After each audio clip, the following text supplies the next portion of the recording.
So welcome to infection control training program. In this section we are going to cover how to perform hand hygiene properly. Now one can consider that this is a very easy topic, but why we are covering this topic here? This is because though we do hand hygiene in day-to-day practice, but while working on the patient, our hands can get contaminated by potentially infectious material from the patient's body fluid, and that is the reason we should perform proper hand hygiene as per the WHO guideline through the 7-step procedures.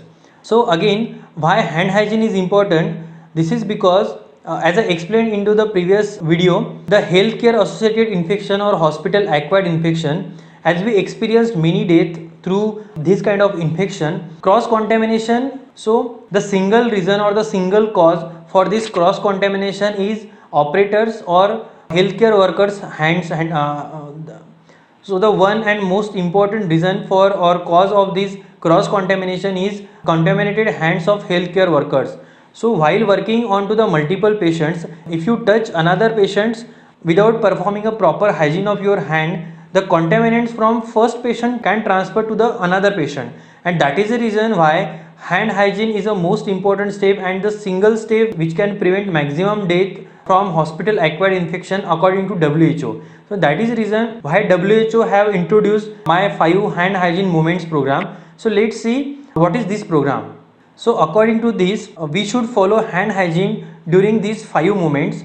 That the first moment is before touching a patient. Before touching a patient or before performing any aseptic procedure, so that we can ensure that our hands are not soiled with any contaminant which can lead to infection in our patient. Then after body fluid exposure, after touching a patient, this is to ensure that our hands are not get contaminated, or if they are contaminated it will get cleaned from the infectious material from that patient, so that we can protect ourselves or any other person to whom we are going to touch next time.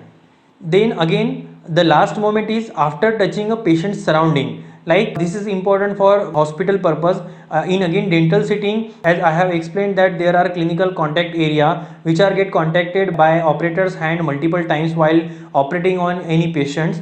So these areas also can get contaminated by patient's blood and body fluid, and because of that after touching the patient's surrounding, one should clean their hand.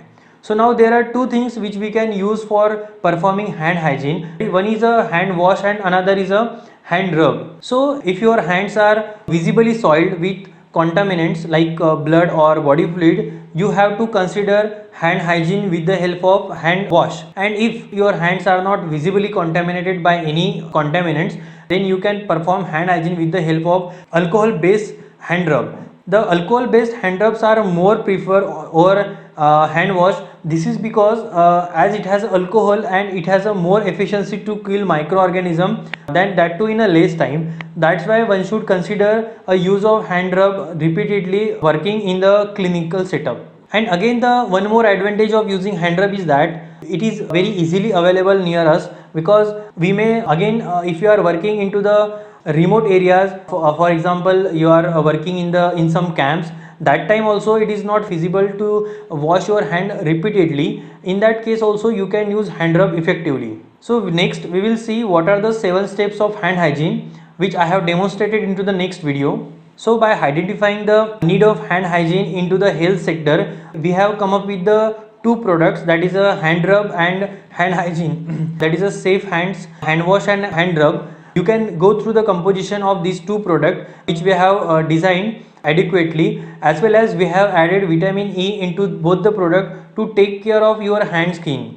Again, both of these products have been tested into the NABL certified lab against all the microorganisms and bacteria present into our day-to-day hospital or the dental clinic environment, and these products have showed 99.99% efficiency against all these bacteria and viruses.